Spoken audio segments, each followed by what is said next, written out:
Bueno, pues bienvenidos al Boscanumis, otro programa, esta vez veraniego. Ya sé que, bueno, no os tengo acostumbrados a ser prolífico en verano, sobre todo este verano que tengo muchísimo trabajo.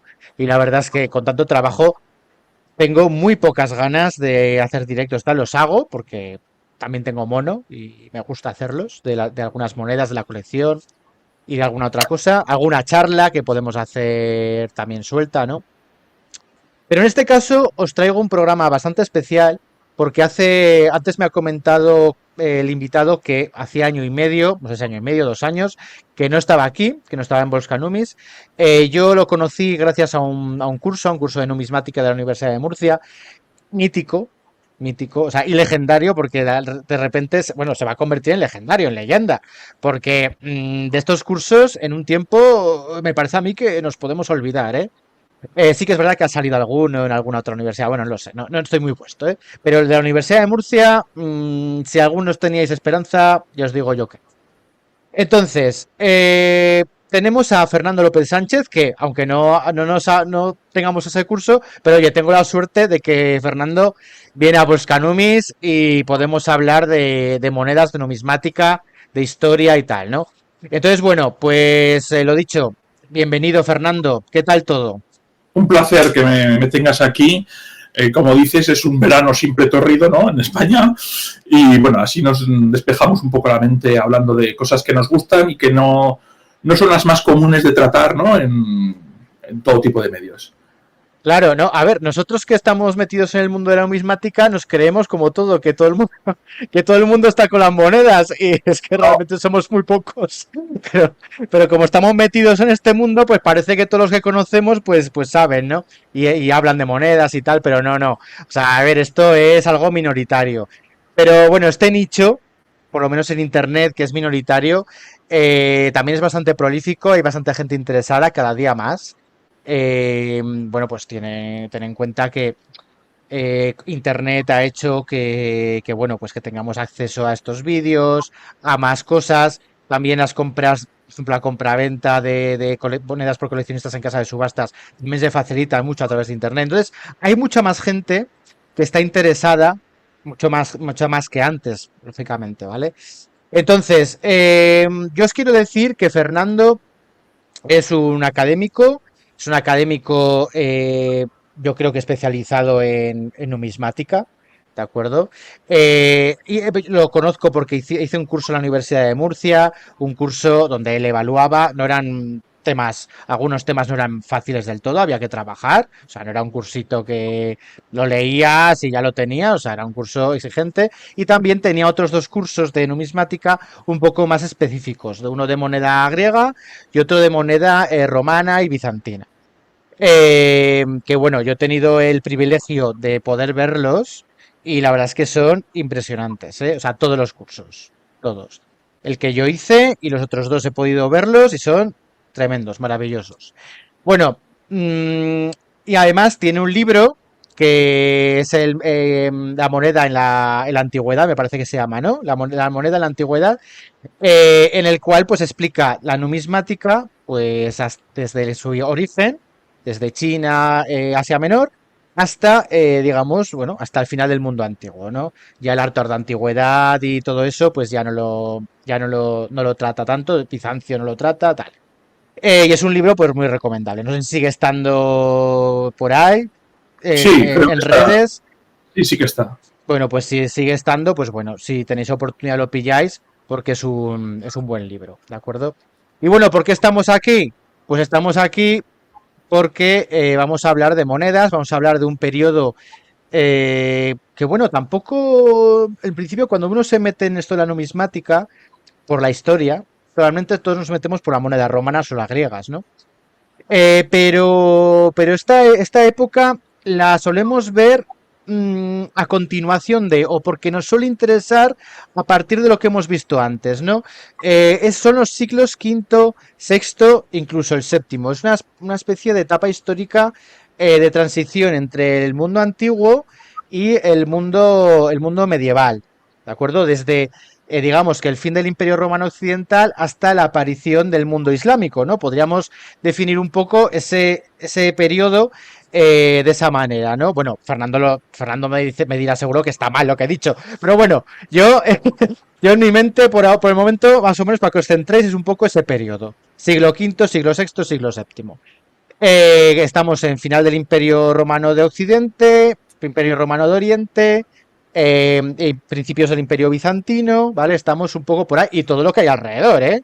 O sea, todos los bárbaros, los francos, los ostrogodos, los sasánidas, ¿no? O sea, hay un montón de peones también que juegan en el juego, ¿no?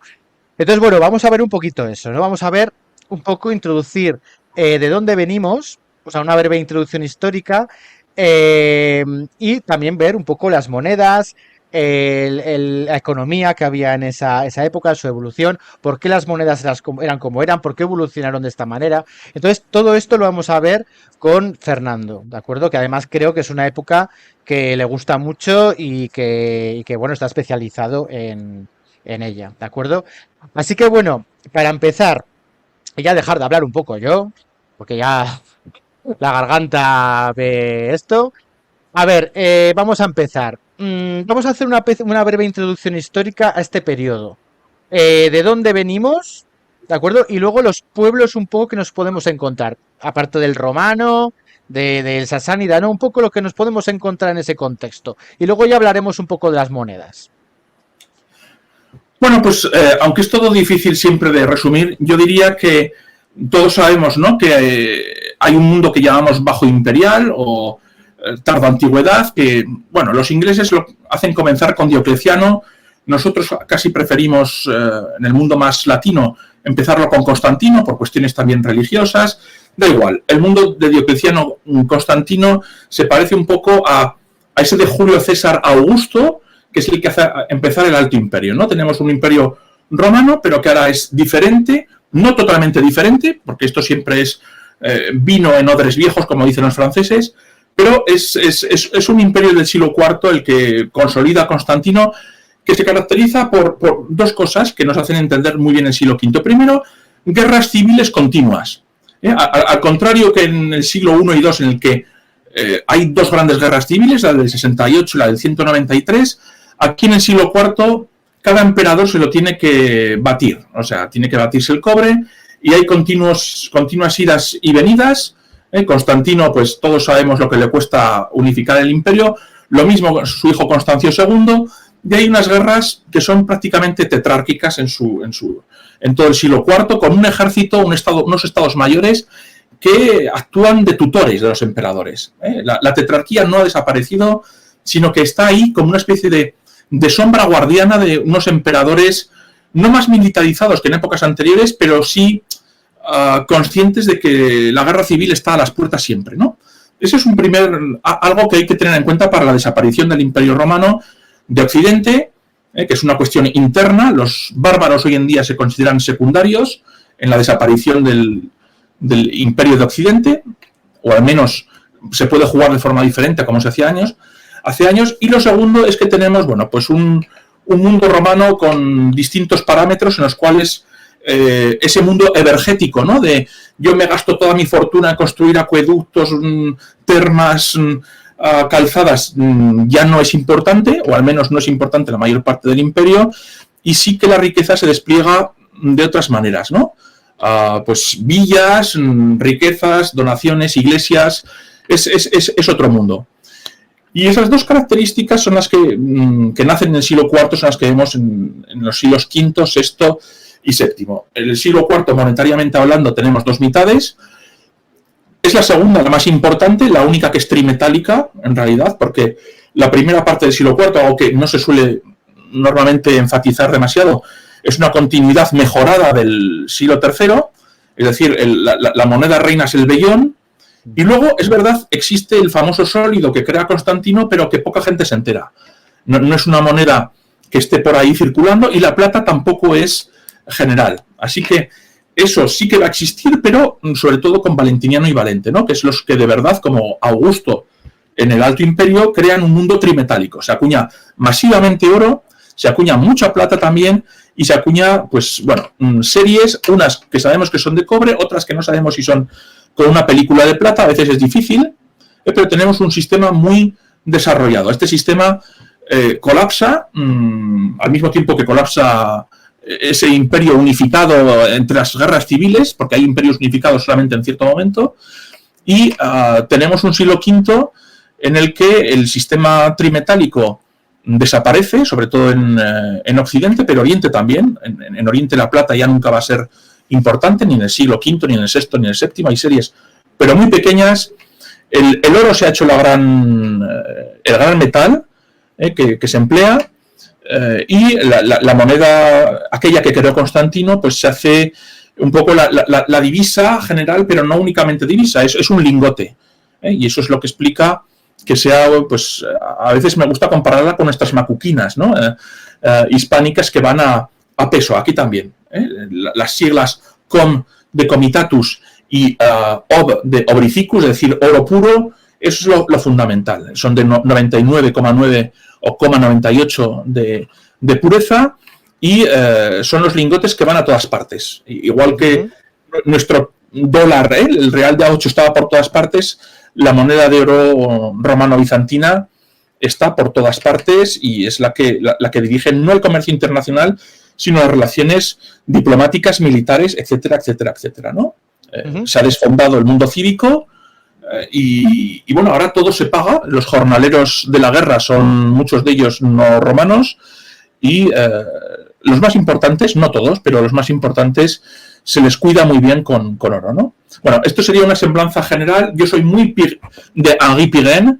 Has dicho antes, pues una época de transformación, de transición, sí, y también un periodo con una idiosincrasia y un carácter propio. El siglo III, cuando yo estudiaba, era la frontera, ¿no? Hay que estudiar las crisis del siglo III en plural. Ahora, no, hace tiempo ya, sobre todo en la investigación anglosajona, la frontera de los estudios romanos está en el siglo V, VI y VII.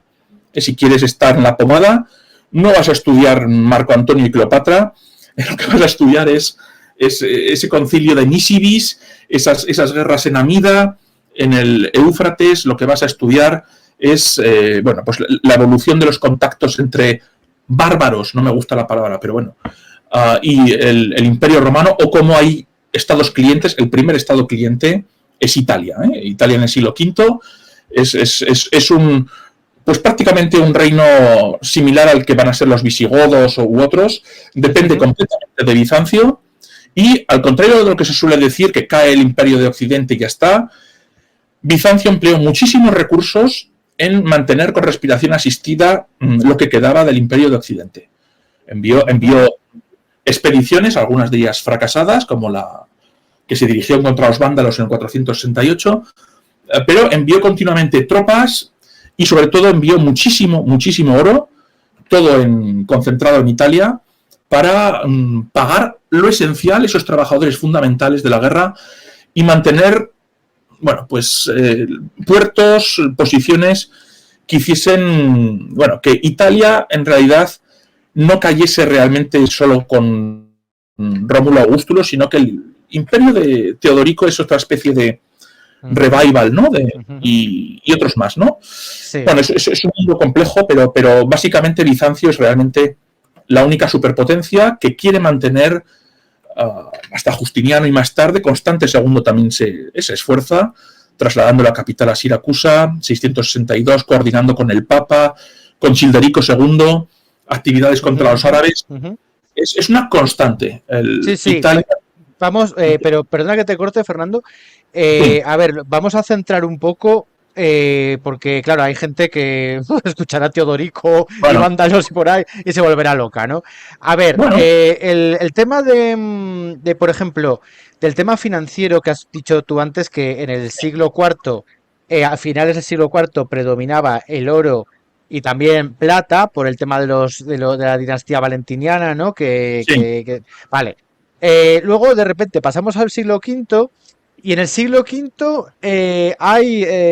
pasa algo pasa para que cambie las cosas, ¿no? Por ejemplo, todos sabemos que el oro, la plata es muy poco importante, y sobre todo el oro con los sólidos y sus divisores, y luego el bronce se convierten en lo importante, ¿no? Eh, ¿qué sucede para que ocurra eso? ¿Qué crisis, qué inflación, qué cosa ocurre para que eso pase así?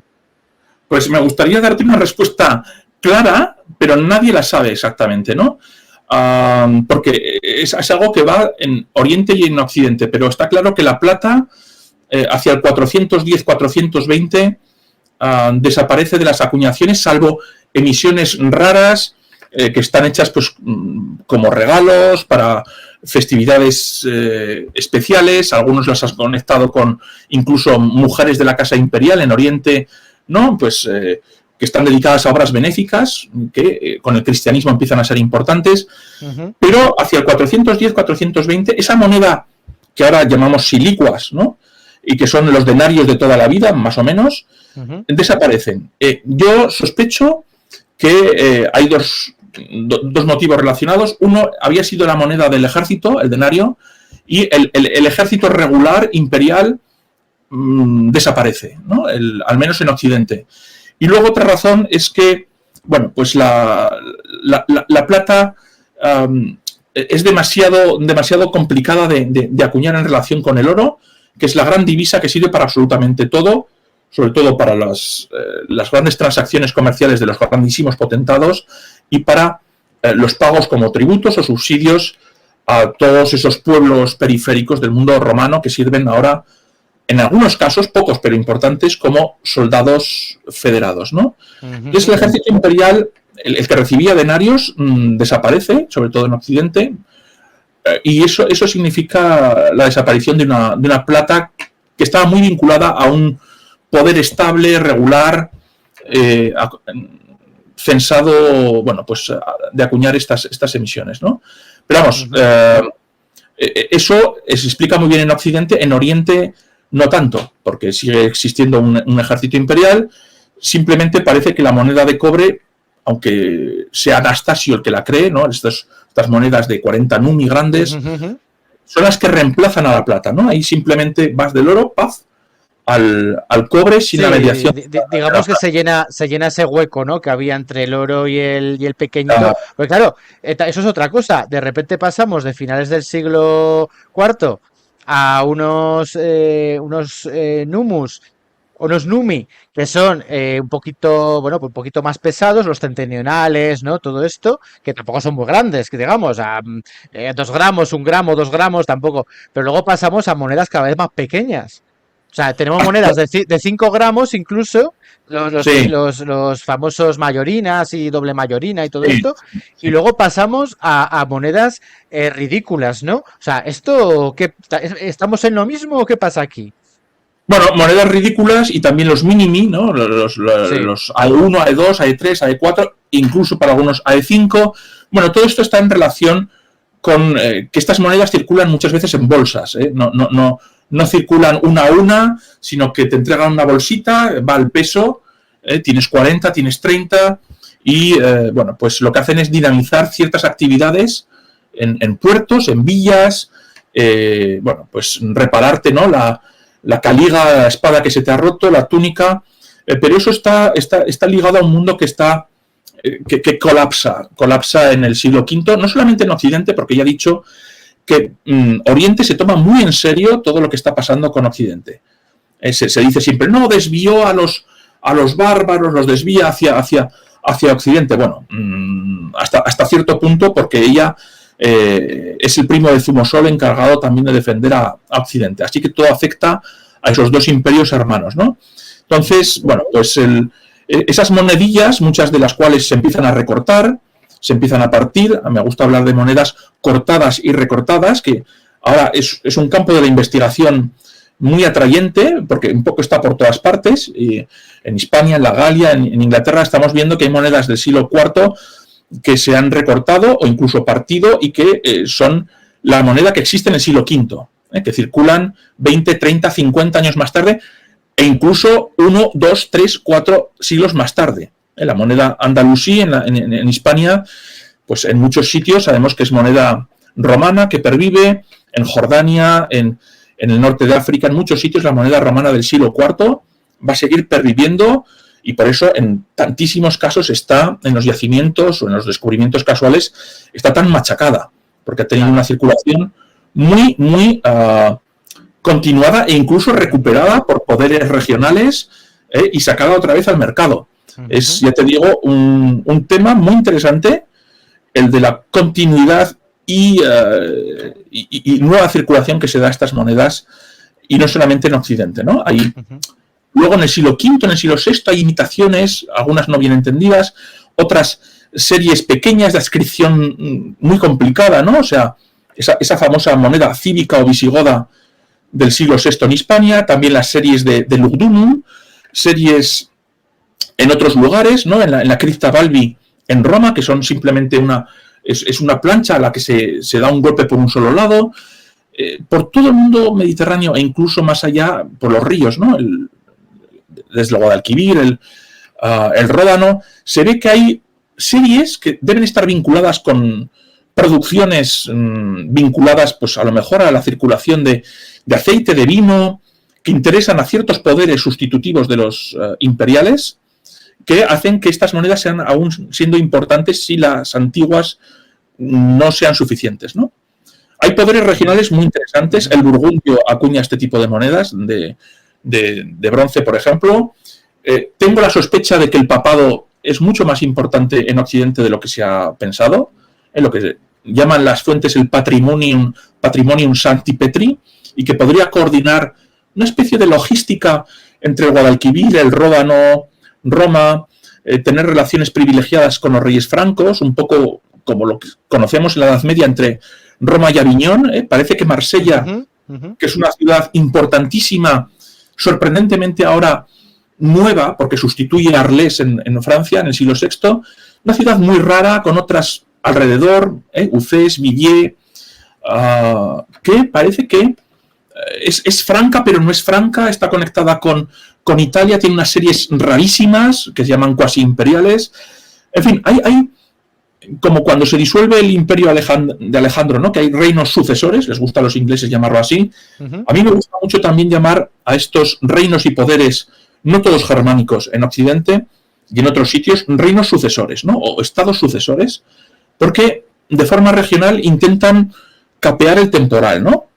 Y están vinculados con Oriente, unos de forma privilegiada, otros no, unos tienen acceso al oro, otros no tienen acceso al oro, y bueno, hay un escalón que no entendemos aún muy bien, pero que está claro, de jerarquizaciones y de mini estados bastante rápidos, no duran más de 1, 2, 3 generaciones cada uno, que hacen de este periodo un periodo tan interesante, y en el cual la moneda, que parece erróneamente pues muy monótona, tiene muchos más detalles de los que un ojo inadvertido o sin experiencia puede pensar, ¿no? Claro. Muchísimos detalles, marcas, signos. El objetivo fundamental es que las series, y no solamente las de oro, parezcan iguales para que el comercio o los intercambios sean fáciles, ¿no? Yo tengo un tipo que todo el mundo reconoce, pero este estado o este puerto va a colocar una marquita que lo haga diferente, pero al mismo tiempo igual a los demás, ¿no? Claro, y de esa manera también un poco esos estados, digamos, ligados al poder bizantino, aunque autónomos, también para legitimarse, ¿no? Porque al tener la moneda, claro, aunque aparezca el emperador de Oriente, ¿no? De Bizancio, pero también para legitimarse de alguna manera ellos en el poder. Pero sí, claro, para que vean que no ha cambiado nada, ¿no? O sea, que sigue formando siempre, sigue estando lo mismo, ¿no? De alguna manera. Sí, aunque nadie, no acuñas oro porque quieras, sino porque te dan permiso.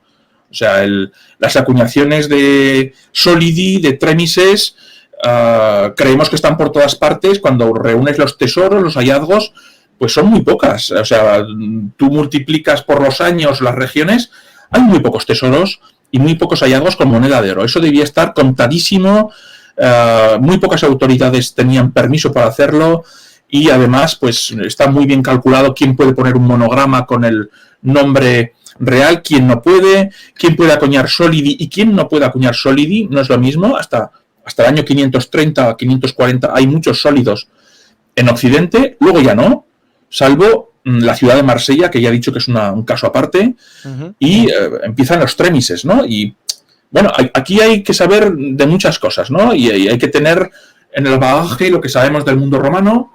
Por ejemplo, pues que el ejército imperial romano pues cobra estipendia, ¿no? Que son 3 veces por año o 4 veces por año y cobran sólidos. Y es muy interesante y muy atractiva la idea de poner en relación la emisión de sólidos en el occidente postromano con unas estructuras ligadas, por ejemplo, al pago de ejércitos de forma anual como el ejército romano.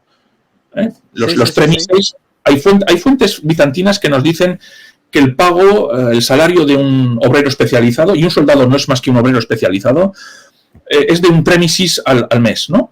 Entonces, el trémisis es mucho más flexible que el sólido. Tú puedes tener a un obrero para pagar en unas obras o a un soldado un mes y ya está, una campaña de 2 meses, 2 trémises.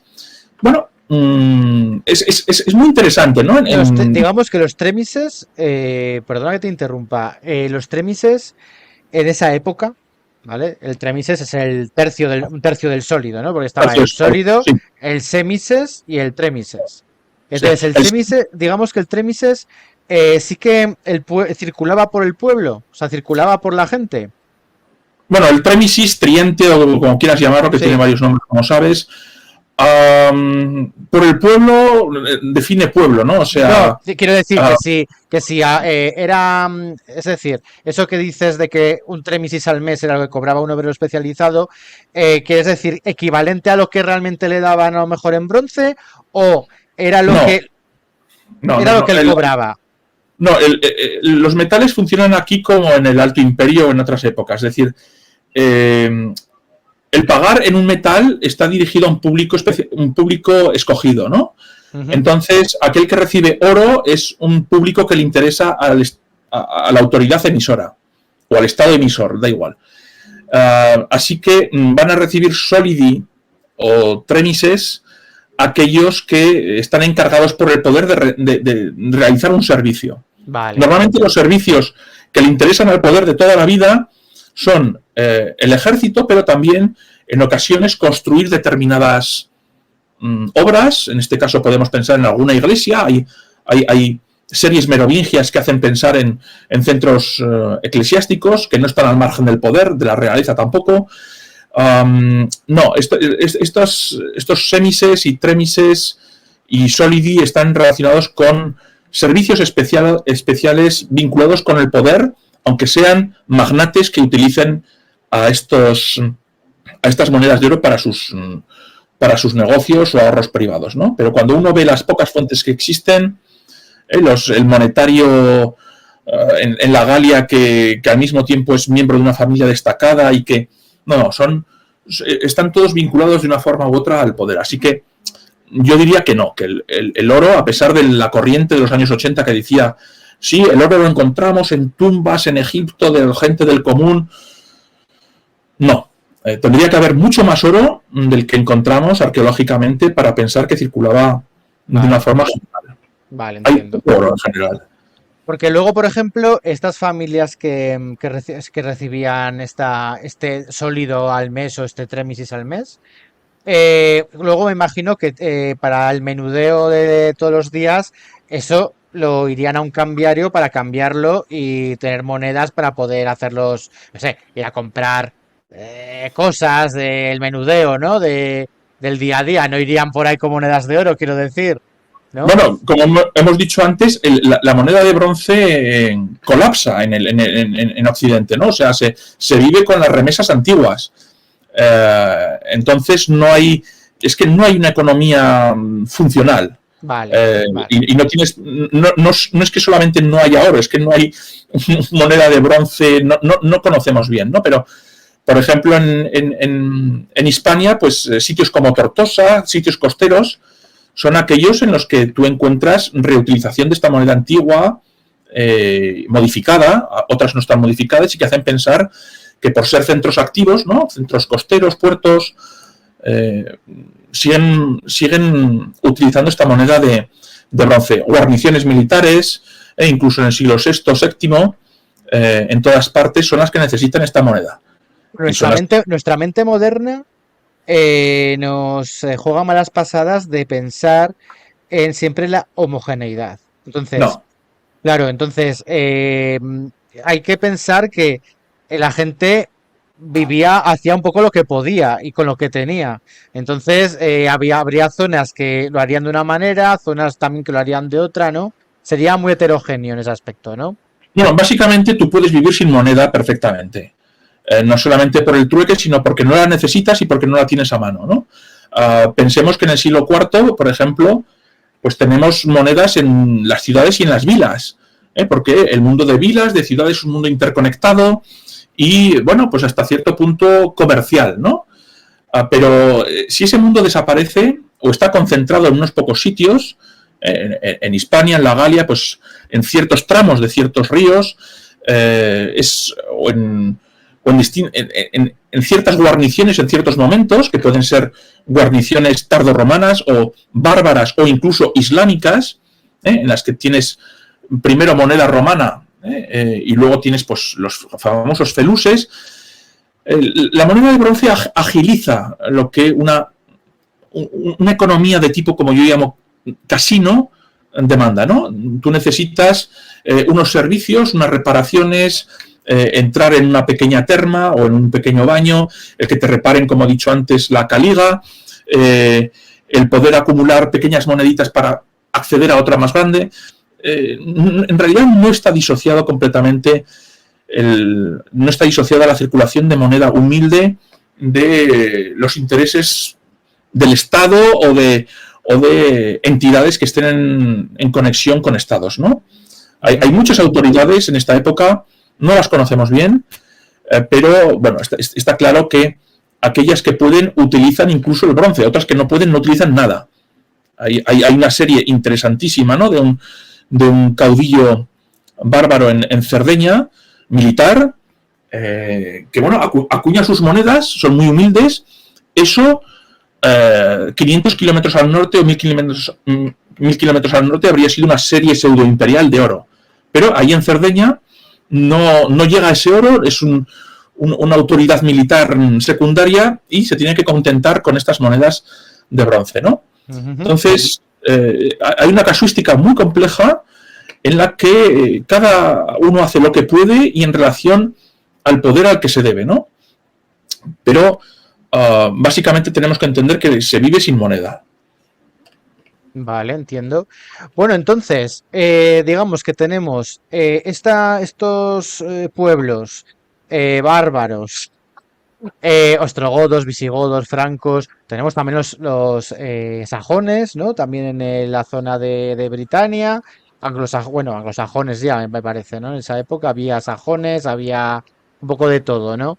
Vikingos también habría, o pictos, o bueno, no sé exactamente. Eso están fuera, pero ten en cuenta que, a ver, se ha avanzado mucho en el entendimiento de estas autoridades y lo que nos cuentan las fuentes, ¿no? Por ejemplo, ahora que mencionabas a los vikingos, hay un pueblo nórdico que las fuentes llaman érulos, ¿no?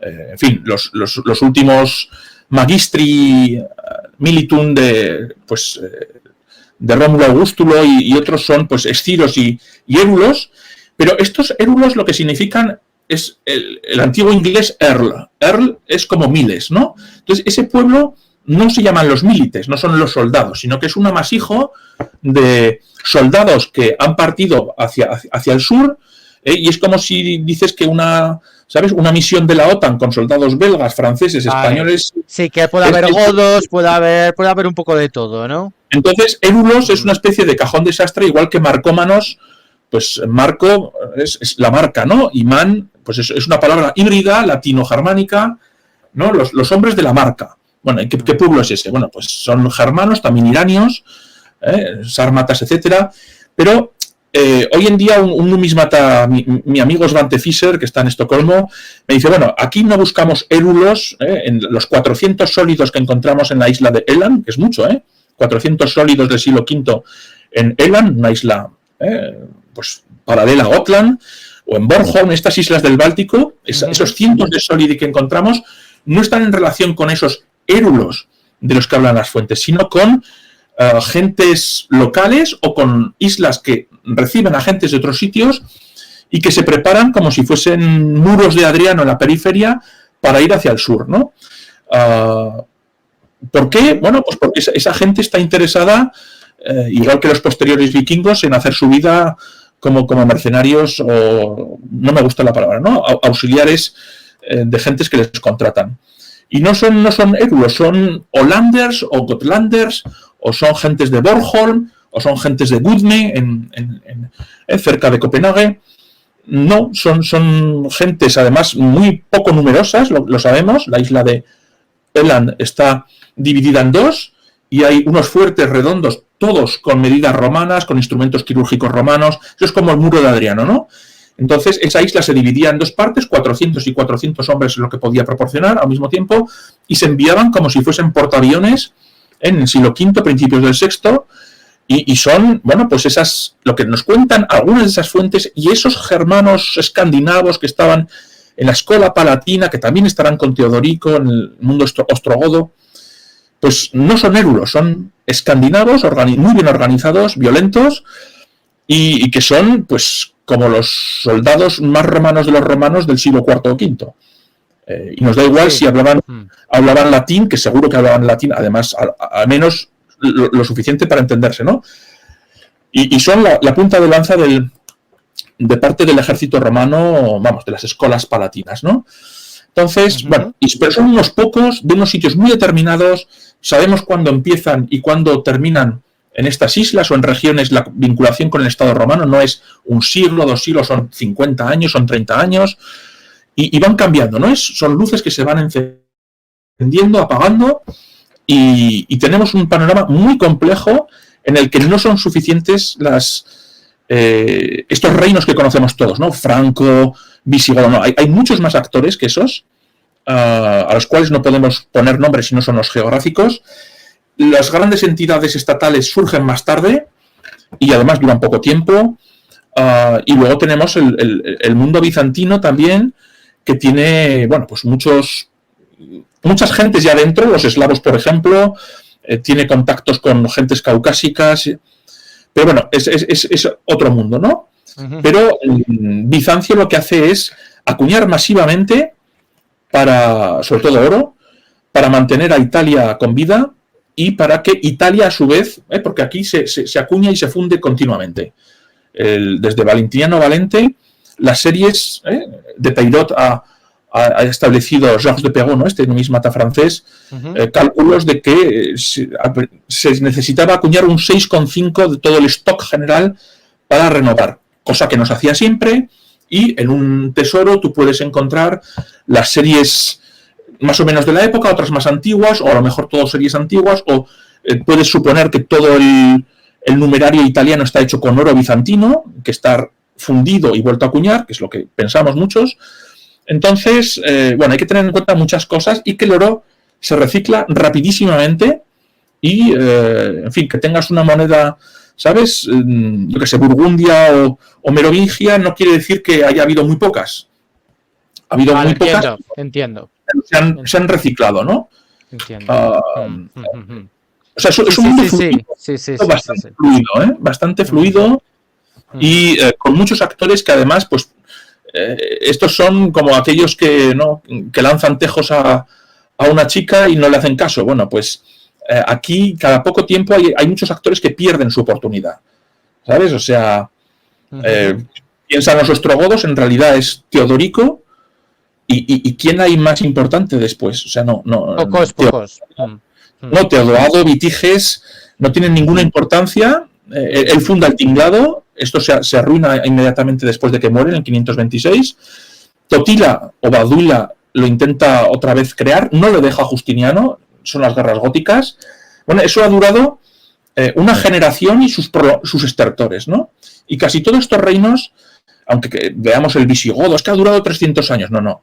Tienes muchos reinos visigodos, tienes el de Tolosa, pero antes del de Tolosa, que es sobre todo años 440, 50, tienes otras cosillas, que oficialmente es de Tolosa, pero no es tan poderoso. Luego tienes la transición controlada por los ostrogodos, por Teodorico. Tienes el reino de Toledo. Una vez, además, que está Leovigildo, bueno, pues hay también familias en la Galia que son pro-visigodas, incluso cuando se pierde todo en la Galia, y que acuñan unas series muy interesantes, lo que yo llamo la facción visigoda dentro del mundo de Neustria. Es todo muy complejo, muy interesante. No hace falta irse, como alguna vez he dicho, no he escrito nunca esto, pero no hace falta irse al mundo sasánida o al mundo cusana para encontrar nuevos campos de investigación. Hay que tener en cuenta, ¿no?, que la moneda merovingia no tiene un catálogo actualizado desde 1893-94. Prou y Belfort, que hicieron muchísimo en su época, sobre todo Belfort, 5 volúmenes, sigue siendo la base de todo hoy en día, en parte porque no hay nadie capaz de hacer un catálogo razonado, mínimamente organizado. Es complejísimo. Esto a quién pertenece, de quién es, en qué época está acuñado. Prácticamente cada moneda es una serie diferente. Claro, organizar las emisiones y todo eso, ¿no? Es muy difícil. Conocer todas hay muchísimas monedas en manos particulares. Luego, bueno, pues vete a los museos. Sí, es verdad que el británico, la Biblioteca Nacional tiene unas buenas colecciones. No están bien catalogadas.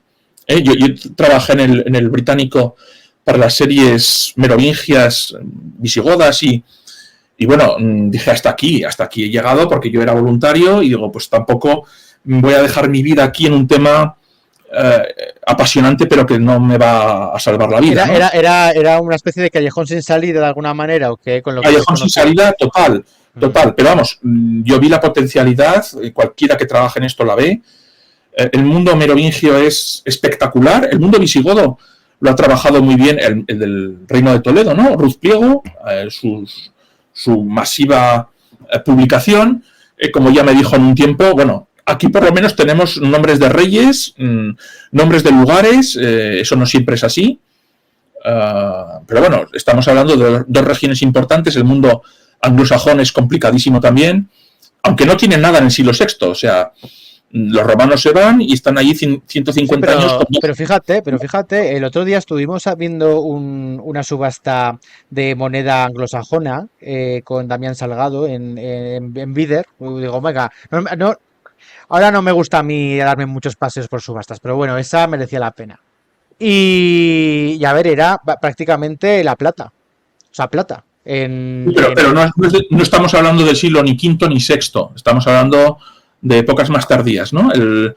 A ver, hay muchas jergas en esta época, pero nos gusta hablar de moneda imperial, de moneda pseudo-imperial, de moneda cuasi-imperial. Yo me inventé incluso hace un año otra que era la moneda casi pseudo-imperial, en fin.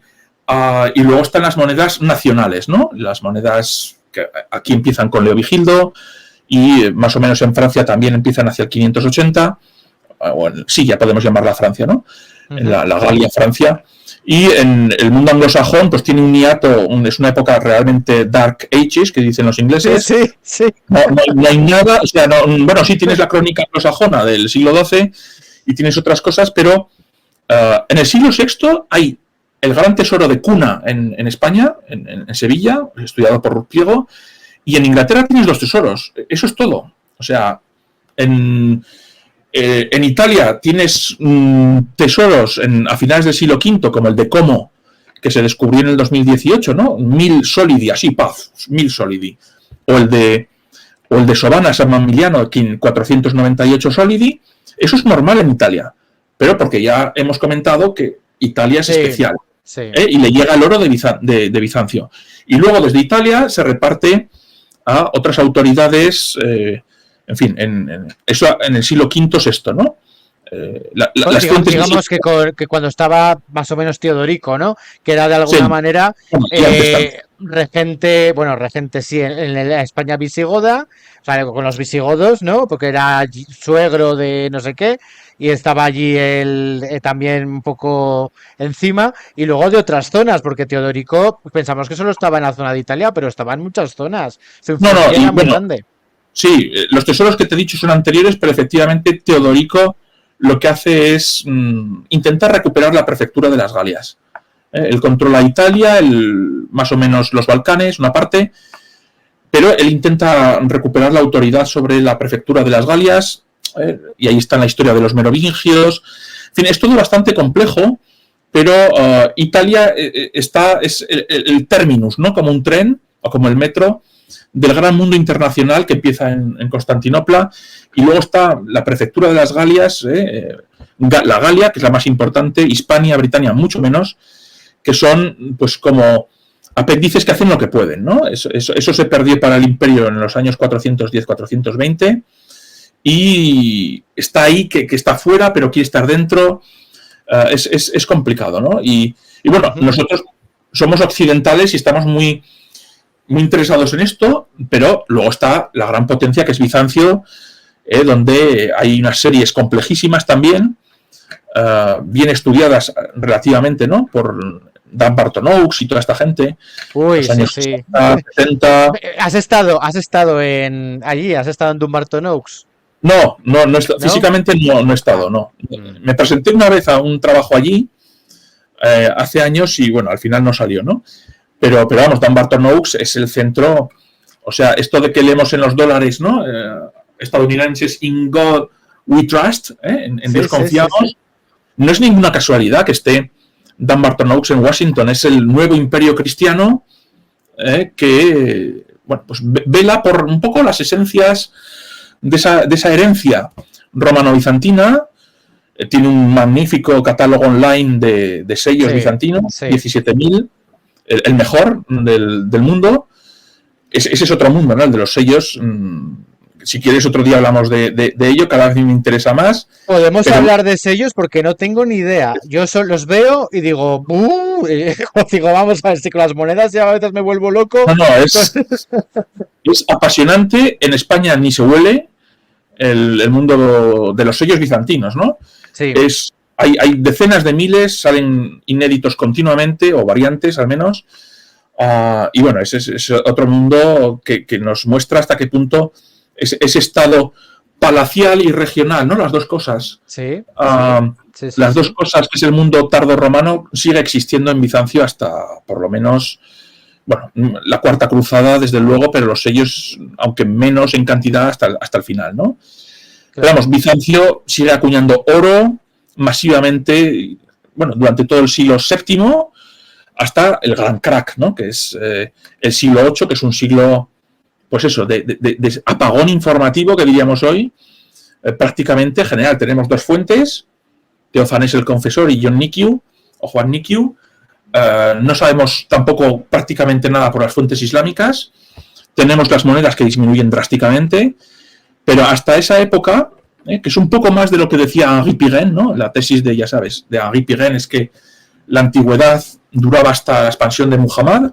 Yo soy muy, muy pireniano. Creo que, aun con sus defectos y, bueno, pues tiene gran parte de verdad en lo que comentaba Henri Pirenne. Hoy en día la antigüedad, sin embargo, la llevan muchos hasta época básida, o sea, y el mundo islámico es otra parte de la antigüedad. Yo estoy de acuerdo con esa tesis, pero es verdad que las emisiones masivas, ¿no? de Heraclio están aún en la tradición tardorromana, los años 620, 630, incluso sus sucesores hasta los años 670, 680. Ese es un mundo de campañas militares de oro en la mejor tradición tardorromana de toda la vida, ¿no? Con emperadores que se baten el cobre, como Heraclio o Constante II, que, bueno, pues viaja primero por sus dominios y después se ve con el Papa Vitaliano, se lleva las placas de bronce del Panteón. Él es el que se las lleva para fundirlas y que sirvan para algo más que para decorar el Panteón. Y nos intenta otra vez formar aquí una especie de imperio de Occidente. Y fíjate que es esa noticia, ¿no? que se dice de tiempos de Bamba y que hubo una derrota naval en las costas de Hispania. Bueno, pues es que hay que ver el contexto general, ¿no? El contexto general en el que un Constante II en el 662 viaja a Italia, 663 se ve con Vitaliano, Childerico II está de acuerdo y seguramente Bamba, pues aunque venga más tarde, también entra en esa especie de frente común. Todo esto para decir que el siglo VII aún está en las coordenadas del siglo XV. El Mediterráneo, ¿no? El Mediterráneo romano, ¿no? De alguna manera. Sí, sí.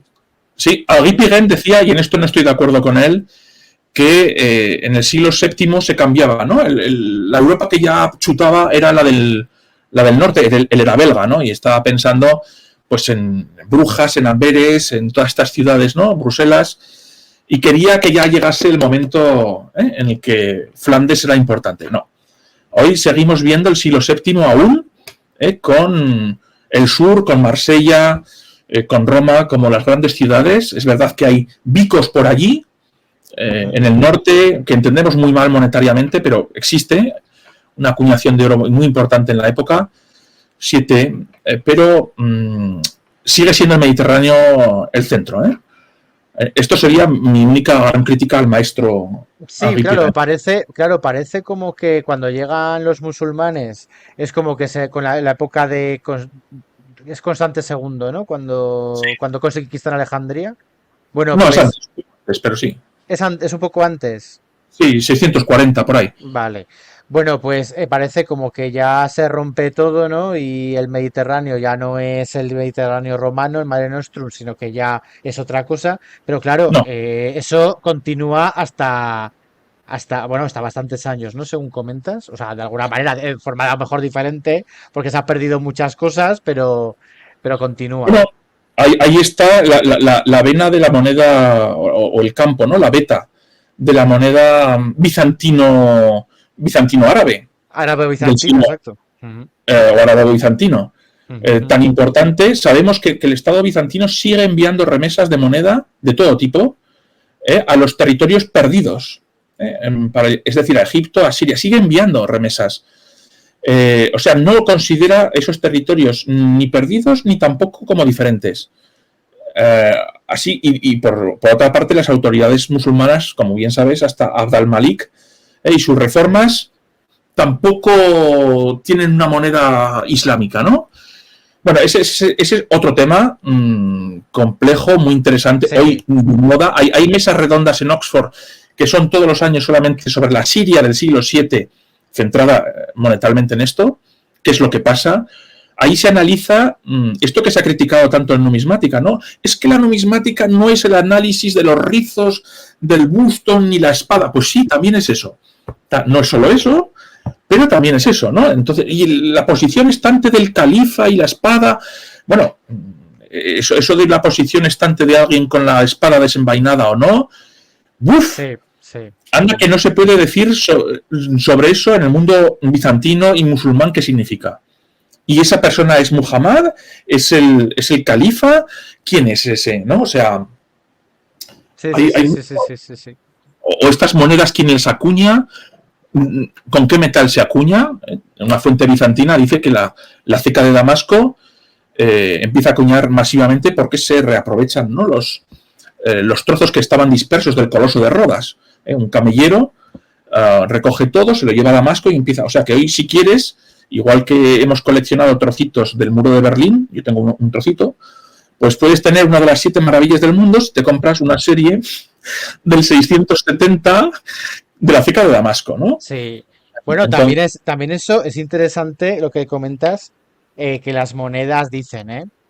Que las monedas de cuando entraron la Cuarta Cruzada en Constantinopla, las monedas que acuñan en Constantinopla, son de los restos de grandes monumentos que son destruidos por los cruzados en Constantinopla, ¿no? Eso también se comenta, y que si tienes una moneda de estas esquifuladas, ¿no? De acuñada por el reino de Jerusalén, o sea, de Jerusalén, perdón, de Constantinopla, el cruzado, pues que tienes una parte de algún gran monumento de Constantinopla, ¿no? sí, bueno, eso era general, ¿no? Y ya sabes que hipotéticamente la Victoria Cross, ¿no? La máxima condecoración del ejército inglés se hace a partir de un cañón muy preciso.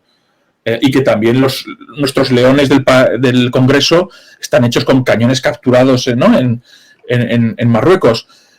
Esto siempre ha sido una cuestión no solamente de reutilización del metal, sino de apropiación de los metales antiguos y que existen esas monedas celebradísimas, ¿no?, del Coliseo de Roma, que vamos, son espectaculares, que se dice que están hechas con el metal incautado en el Templo de Jerusalén, ¿no?, igual que varias series áureas.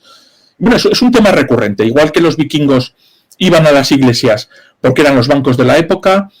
Todas estas guerras helenísticas, romanas, civiles, lo primero que haces al llegar a un templo o iglesia es apropiarte del metal, fundirlo y acuñar tus series, o al menos pues cortarlas, y ese es otro tema, ¿no? El hack silver, el gold silver,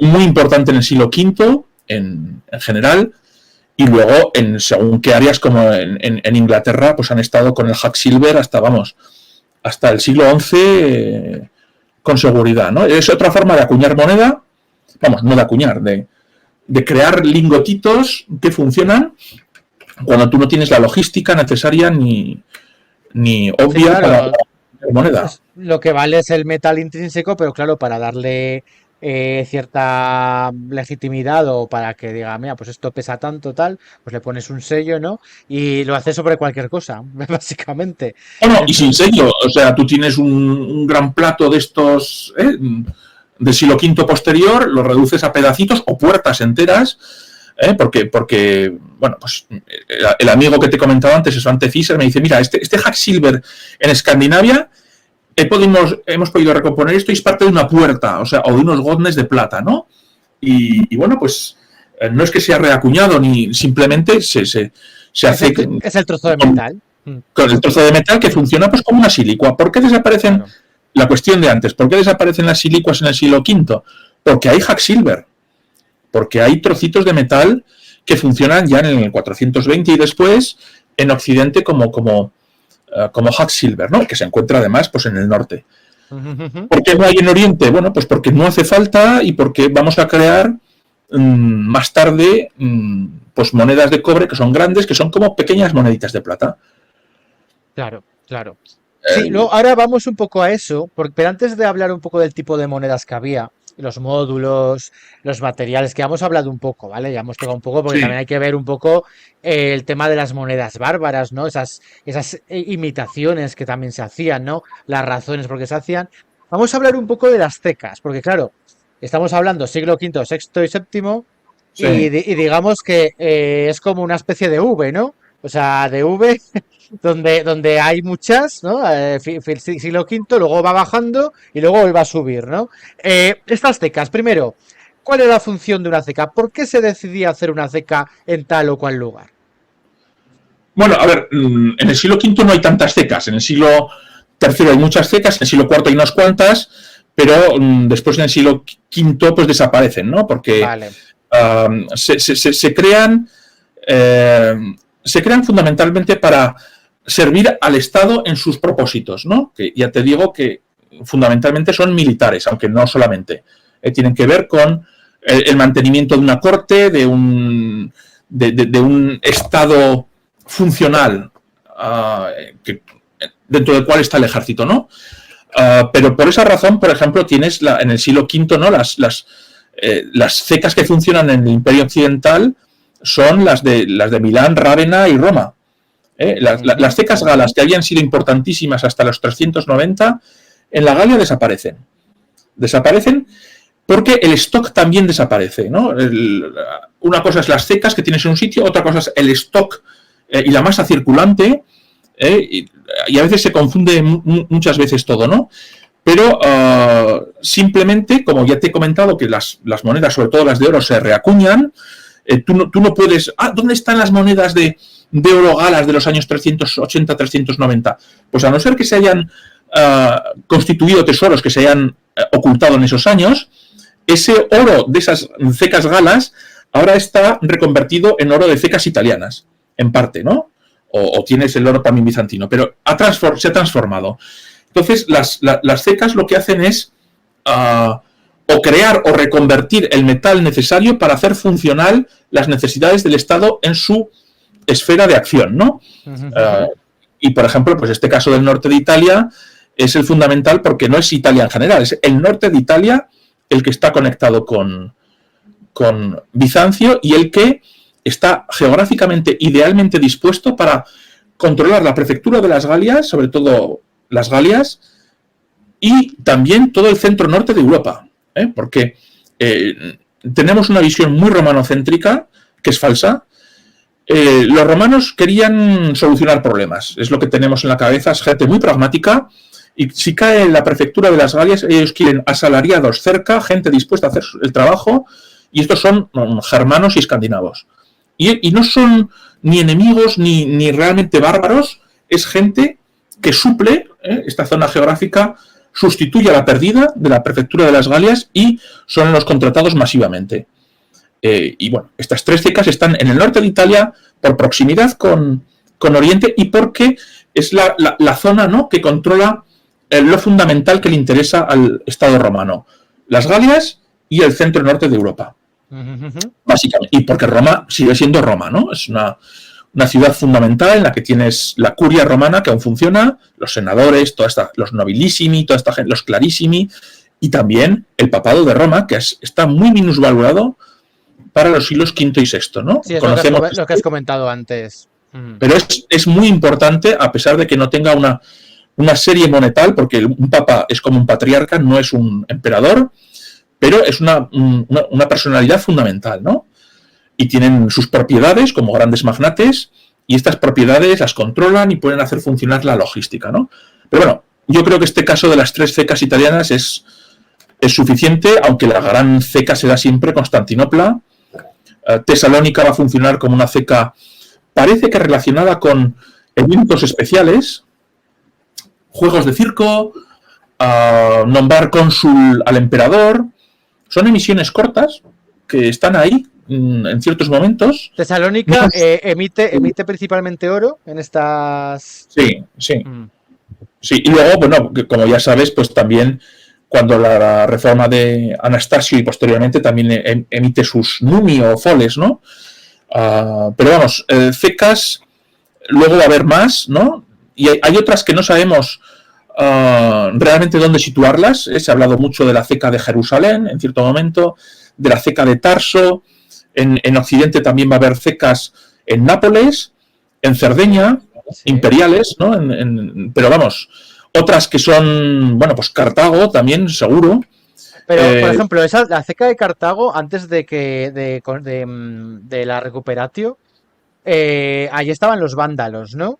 Los vándalos no acuñan oro, o al menos eso es lo que se cree. Cecil Morrison siempre ha dicho, los vándalos no acuñan oro, y parece que lo hacen pues un poco como las ciudades griegas en época clásica, ¿no? Tú fíjate que las ciudades griegas no acuñan oro. O sea, si acuña alguien oro o electro, es porque o es el Imperio Persa o es una ciudad griega dentro del Imperio Persa. Pero Atenas, todas estas ciudades no acuñan oro y es una deferencia ante el gran rey. Entonces, en el mundo tardorromano y, bueno, pues bizantino... Un momento, vamos a detenernos en eso, que no tiene nada que ver con este siglo, aunque bueno, sí, con los vándalos sí. Explica eso de la deferencia del oro y tal.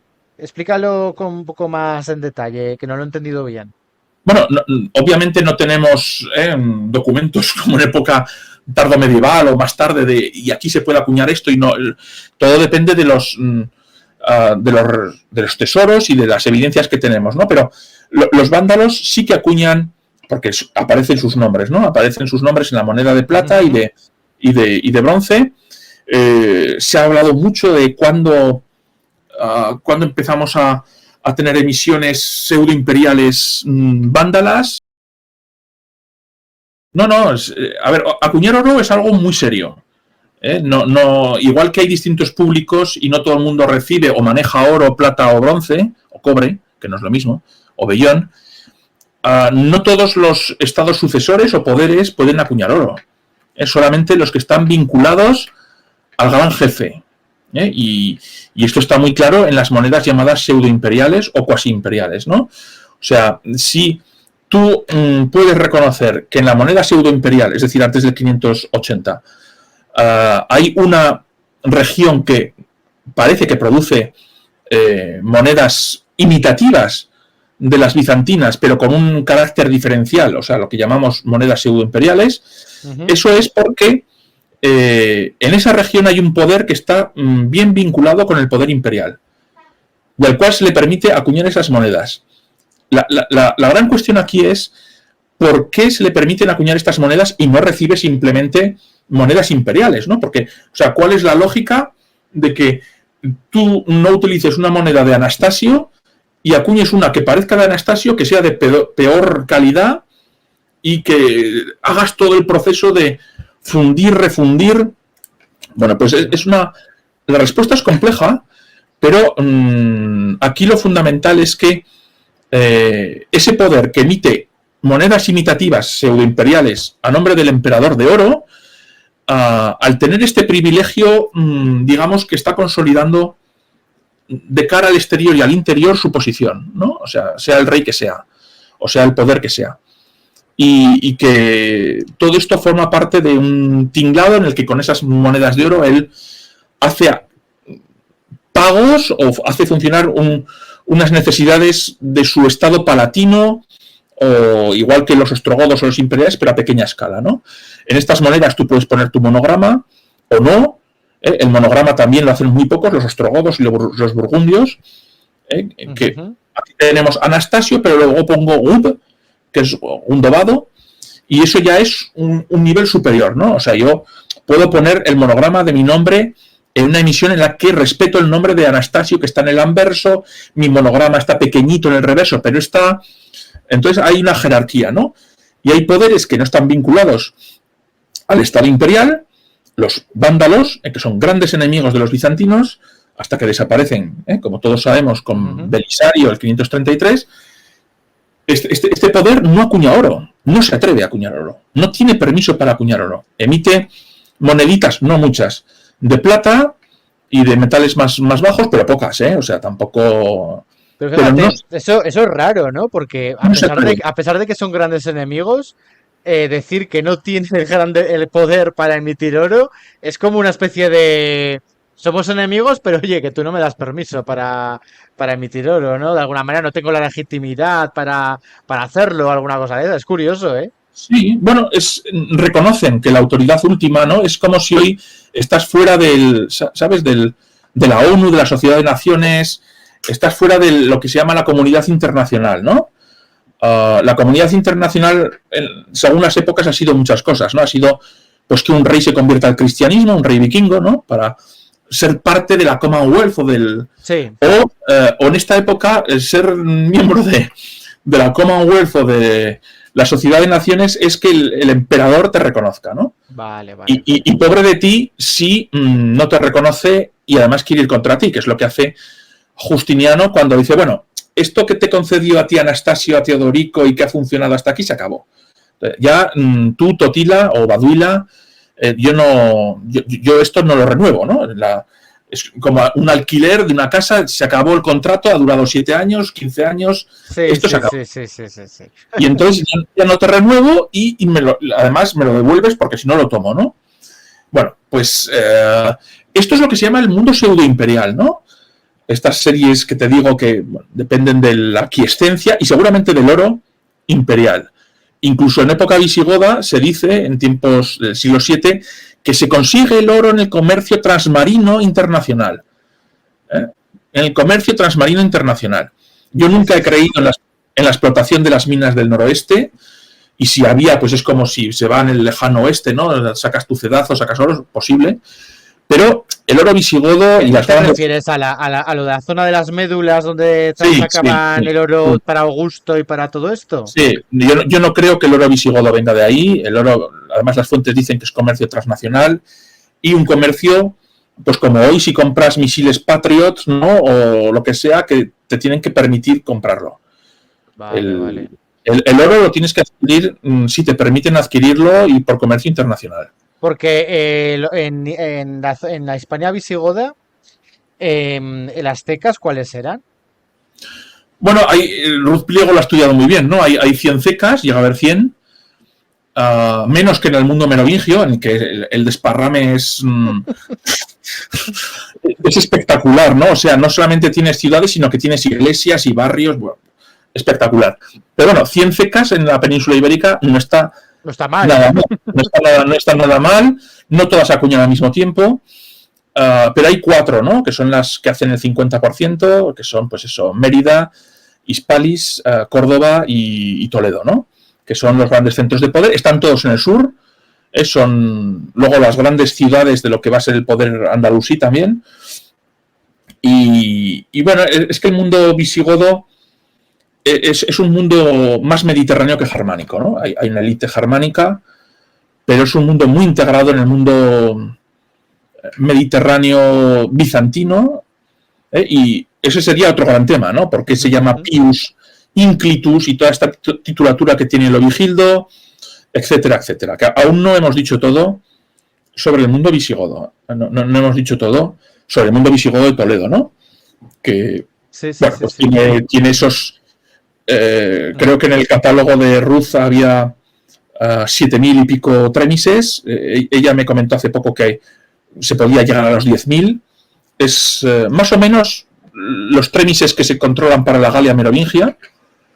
Lo que pasa es que aquí en Hispania están casi todos en el gran siglo VII, ¿no? Del 580 al 711, mientras que en la Galia merovingia hay más un arco cronológico más amplio, ¿no? Pero la cantidad de oro es similar y, bueno, el oro visigodo también cambia con el tiempo, hay electro, hay ¿no? Mezcla con plata, igual que en el mundo merovingio, y esto está debido a que el gran, en mi opinión, ¿no? el gran, el que proporciona el oro, que es el mundo bizantino, a partir del 630-640, está en otras cosas.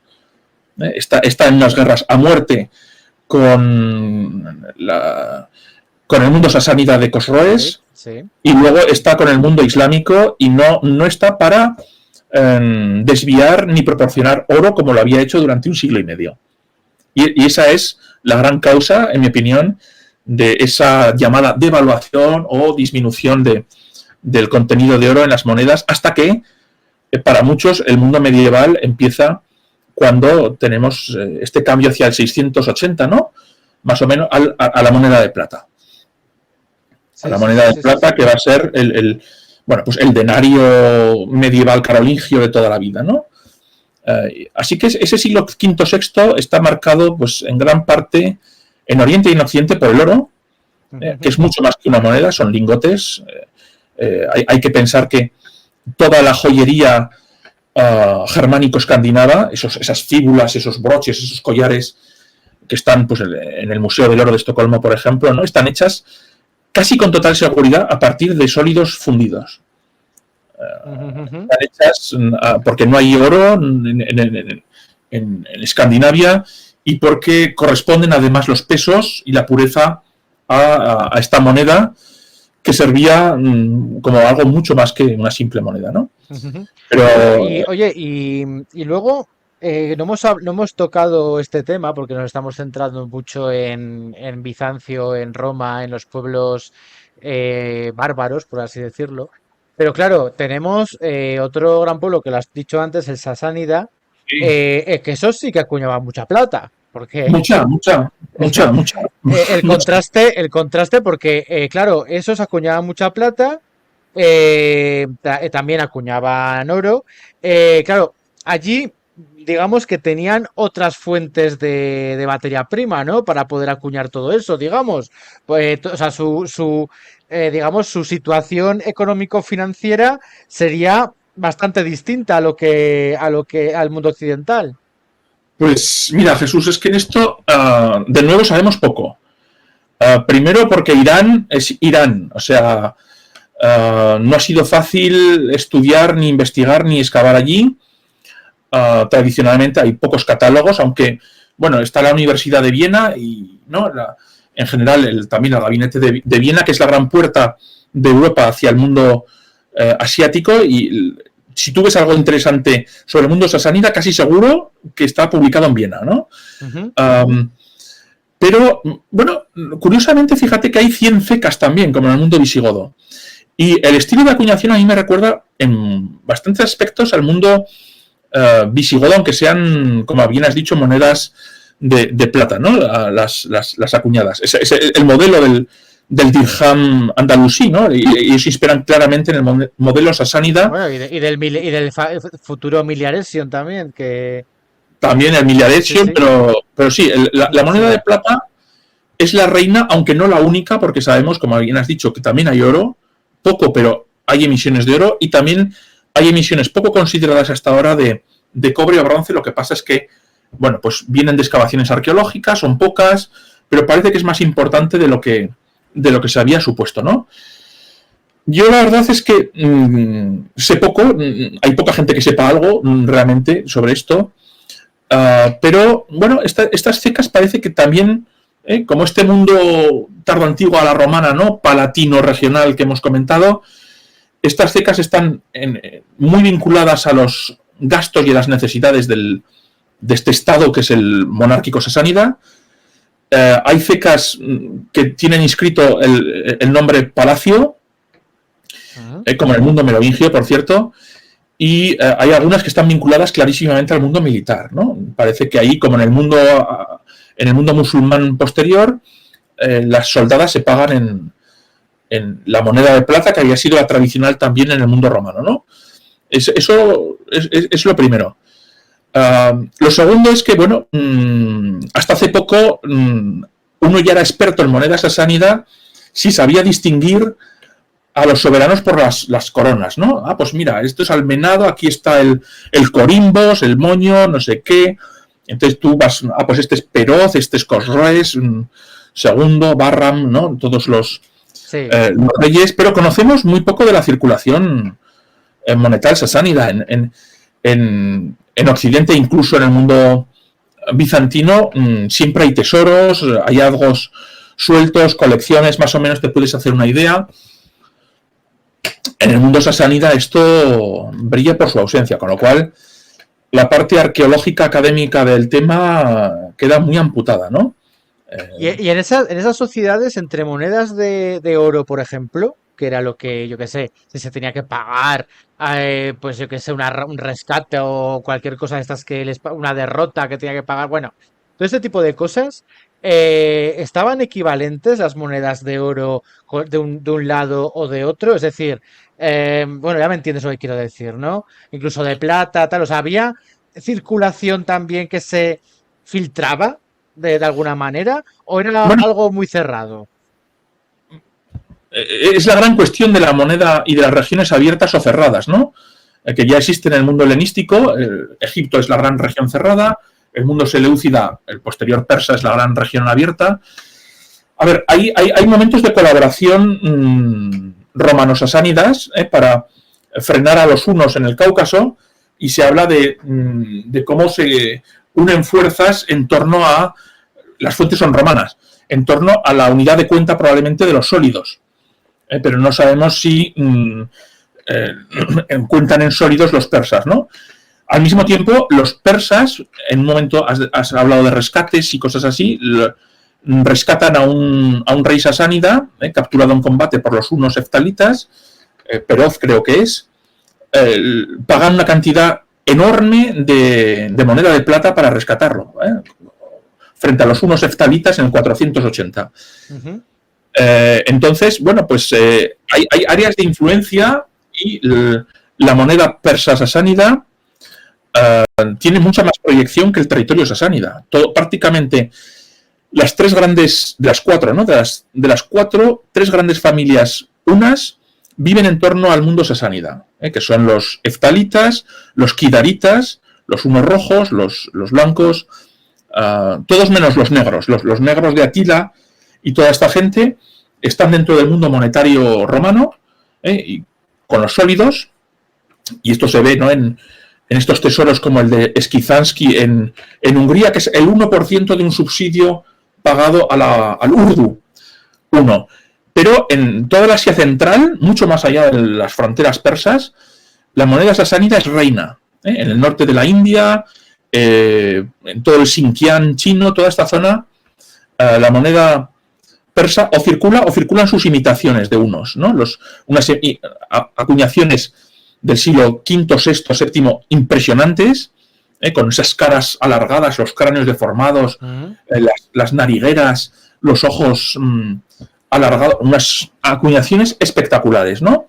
Esto, de nuevo, en España ni se huele, pero en el mundo, ¿no? En el Museo Británico están hartos de clasificar estas series, las series unos asánidas, sasánido unas, hay un montón de combinaciones, ¿no? Sí. Y también hay devaluaciones y aleaciones diferentes. En fin, el mundo 1, que es... Sí, bueno, y aparte de estos que estás diciendo, bueno, ahora sigues, ¿vale? Que no quiero cortarte el Sí, no. argumento. Pero esto de los sasánidas también luego hay monedas kushanos sasánidas. O sea, Sí, sí, hay sí. como, vamos, yo esto lo veo cuando me recorro alguna subasta, lo Sí, que sí, sea, sí, ¿no? sí. Que veo, por ejemplo, pues monedas como fronterizas, ¿no? Digo, anda, Claro, esto claro, claro. qué raro, ¿no? Es encima con el monarca sasánida, pero con caracteres a lo mejor kushan, o sea, es algo súper extraño. Bueno, es que no salimos nunca de los patrones o de las fronteras establecidas por los aqueménidas, ¿no? Tú tienes un imperio persa y luego tienes áreas de influencia fronterizas, que son pues el moderno Pakistán y el principio del Ganges, ¿no? Del Punjab, y allí tienes, como tú bien has dicho, este imperio Kusana, que empieza a hacer aguas en el siglo III y en el cuarto va fatal, que tenía alineada sus series monetarias con las romanas, estaba basado en el oro, Mm. y además en el oro de 8 gramos como los áureos, que luego baja progresivamente para equipar a su moneda frente al enemigo común que es el persa. Esto es como el siglo XV, que los persas no dejan, o sea, el mundo otomano no deja a los cristianos comerciar con la India. Bueno, pues tú tienes oro en el norte de la India y tienes oro en Roma y tienes plata en el mundo sasánida, ¿no? Y bueno, el oro va a seguir con los Gupta, el siglo V, todas estas cosas, pero es verdad que estas zonas fronterizas en torno al Pakistán, pues tienen estas regiones kusano-sasánidas o sasánido-kusanas, que son Sí. pues zonas que están dentro o fuera, como en el mundo aqueménida, muy influidas como después los hunos, que van a ser los sucesores de estos kusanas. Los hunos van a ser la periferia del mundo sasánida, y luego el mundo islámico pues no hace más que imponerse a este patrón de moneda de plata, aunque acuñe muchos dinares, porque el mundo islámico acuña mucho dinar, pero parece que el dirham, ¿no?, es el sucesor de estas acuñaciones de plata sasánida. Es un mundo fascinante. Yo en cierto momento digo, bueno, me voy a interesar por él, pero descubrí el mundo merovingio y otros, y digo, bueno, no hace falta complicarme tanto la vida por ahora, porque hay mucho que decir, está más cerca, y el acceso a los museos iraníes no tengo ni idea. Viena no la controlo, que es la gran puerta a todo este mundo. Las excavaciones en Irán no las controlo tampoco, pero bueno, hay algunos austríacos y alemanes que trabajan en esto, y bueno, pues yo me quito el cráneo, que diría Valle Inclán, ¿no? Me quito el cráneo delante de ellos, porque es un mundo muy complejo, muy difícil, y con unos catálogos pues que han avanzado mucho en los últimos tiempos, y igual que la moneda visigoda, pues pasamos de 50 a 100 cecas y hemos doblado el número de ejemplares, pues lo mismo ha sucedido en todas partes, entre ellas en la región sasánida, ¿no? Un mundo fascinante, y seguro que mucho más importante de lo que nos sospechamos, ¿no? Pero yo lo conozco poco. Bueno, esto demuestra todo esto que dices de los merovingios, de la dificultad, de todo lo que está por, pues que puede, o sea, la moneda, alguien que se dedique al estudio de las monedas tiene que hacerlo prácticamente en exclusiva, porque es algo tan vasto, tan con tantas lagunas aún hoy en día, lógicamente, que claro, pues es una disciplina prácticamente autónoma. Entonces, Sí, prácticamente, sí, prácticamente. es autónoma, exacto, es autónoma. Entonces, tú fíjate todo lo que estás diciendo, ¿no? Lo complicado que es, que incluso para ti, ¿no? Que estabas en el British y estabas con el tema de las monedas merovingias y Y era como, bueno, pues es un callejón sin salida porque son monedas difíciles de clasificar, ¿no? En muchas ocasiones. Con tantas cecas, ¿no? Que decías que había más cecas que en el imperio, o sea, que con los visigodos, que había más de 100 cecas. Más, Y bueno. Y también está si descubres cosas nuevas, dices cosas nuevas, va a gustar a todo el mundo, no va a gustar a todo el mundo. Esto que se considera franco-merovingio y tú crees que es visigodo, visigodo de la época, o tiene otra inscripción. Bueno, a ver, la gente cree que la gente se tira las sillas a la cabeza en la historia contemporánea, ¿no? Es que yo tengo estas ideas, yo he escrito esto, no puede ser, ¿no? Todos sabemos la interpretación del siglo XX, lo complicada que es, a pesar de tener unos hechos más o menos seguros. Sí.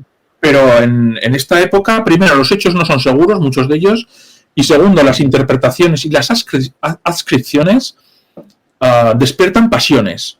Uno puede, pues es que hay 5 investigadores, sí, pero esos 5 están muy motivados.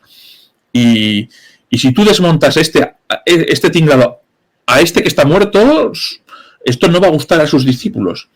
Entonces, las pasiones son, en fin, están a flor de piel. Bueno, está dentro. A ver, eso forma, a ver, yo entiendo, eso forma parte del juego, o sea, a ver. Sí. Eso está bien, o sea, forma parte del juego, el debate, o sea, todo eso, por supuesto, enriquece. Lo que no enriquece es el decir, no, aquí, o sea, esto no. Aquí no, eso no enriquece. Y por supuesto hay distintas escuelas, ¿no? La más neutra, pues como siempre los ingleses, ¿no? U otras que, pues, es que mira, el mundo francés pues siempre ha tenido a sus fundadores en Clodoveo, ¿no? Por eso todos los reyes se llaman Luis. Entonces, para la escuela francesa, la de Proust, la de Belfort, pero también la de Laforgue, los años 80 y 90, pues todo tiene que ser merovingio. Y Franco desde los años 511, ¿no? O 508, desde la batalla de Bouillé. Yo eso no lo veo. Yo veo hasta la Loire, hasta el Loira, yo veo acuñaciones pseudoimperiales vinculadas al mundo visigodo y ostrogodo, ¿no? Bueno, pues eso ya es un gran tema, ¿no? Y te estoy mencionando un pequeño tema. Claro, lo que pasa es que allí ya se mezcla un poquito el nacionalismo. O sea, ya. Se mezclan mitos nacionales, claro, y se mezclan muchas cosas, ¿no? Pero bueno. Digamos que el inglés es más neutro, o sea, es decir, los ingleses son más prácticos, son más pragmáticos. Entonces, han sido más pragmáticos siempre. Y en esto, pues bueno, yo también me considero en el sentido un poco más favorable a su forma de hacer las cosas. Y porque, hombre, evidentemente, cuando tú ya mezclas. Bueno, no es mezclar, porque hay cosas que te permiten. ¿No? Yo te digo que despierta pasiones incluso entre los más neutros. Porque, es que estás tocando temas nacionales. Sí, no. Sí, vale. Sí y no. O sea, no lo estás tocando porque te apetezca. Simplemente ves que la lógica, ¿no? De los tesoros, de la característica de la moneda, te hacen pensar que esto no puede ser así y que es más razonable verlo de otra manera, ¿no? O sea, sí, no. Hay cuestiones nacionales por en medio. Sí, bueno, a veces la pasión, claro, porque la falta de lo que se dice desapasionamiento, ¿no? Ser un desapasionado, ¿no? El estudio desapasionado te hace ser más neutral, pero a veces la pasión te hace llegar a sitios que otras cosas, pues a lo mejor no. O sea, todo tiene su historia. Sí. Bueno, pues a ver, ya terminando un poco, porque la verdad es que hemos visto bastantes cosas, nos faltan 1.000 millones de cosas por ver, ¿eh? Pero ya por terminar un poco, vamos a ver un poco cómo evoluciona el arte, la iconografía, las similitudes, las diferencias, los resquicios de paganismo, porque estamos allí en una época que no sé si ya con el siglo IV lo hemos superado o no lo hemos superado, ese paganismo, si sigue habiendo restos, ¿no? Sobre todo la moneda esta romana, tal. Si quedan reductos, sobre todo esto, ¿no? ¿Qué nos encontramos en las monedas siglo IV, siglo V, siglo VI? El cuarto y el quinto son muy diferentes, ¿no? Como decía Javier Arce ya en los años 80, ¿no? Dice, el siglo IV no es ni decididamente cristiano ni decididamente pagano, ¿no? O más bien favorable a los cultos tradicionales. Me gusta más esa fórmula, ¿no? Eso es el siglo IV, que también no es lo mismo la primera mitad, que es mucho más de cultos tradicionales que otra cosa, porque las letras Gi-Rho, bueno, pues más que cristianismo militante son unas palabras que tienen juego, como muchas en el mundo helenístico. Gi-Rho es Christos, pero también es Arge, es el gobierno supremo. Y bueno, pues es el badge, ¿no? Es el símbolo de la casa constantinida, y no es tanto un símbolo cristiano militante universal. Ese símbolo cristiano militante universal es la cruz, que es una cruz también, pues, construida a partir del trofeo griego tradicional, donde tú pones los espolia, y está, es probablemente por eso que tiene tanta importancia. La cruz en el siglo IV no tiene realmente importancia, aparecen pequeños símbolos por aquí, por allá, incluso en época valentiniano-teodosia. Es ya con Teodosio II, ¿no? En el siglo V, y con estas mujeres imperiales tipo Pulqueria, cuando de verdad se hace el símbolo y el portaestandarte militar y militante de un imperio cristiano, ¿no? En cuanto a en cuanto a lo que es la iconografía que es toda cristiana en el siglo V y VI, toda cristiana. Hay pequeñas modificaciones, ¿no? Cuando aparece esto, las letras apocalípticas alfa omega, que son típicas del siglo VII, o cuando el cristograma, el taurograma, bueno, pero por ejemplo, pues ya se deja de hablar de victoria y se empieza a hablar de ángel sosteniendo una cruz gemada, ¿no? Sí, pero, es verdad.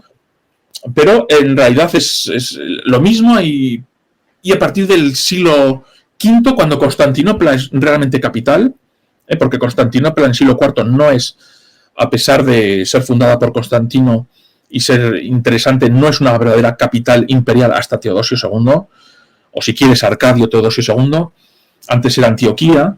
Bueno, pues todas las acuñaciones son claramente cristianas, ¿no? Sobre todo las de oro.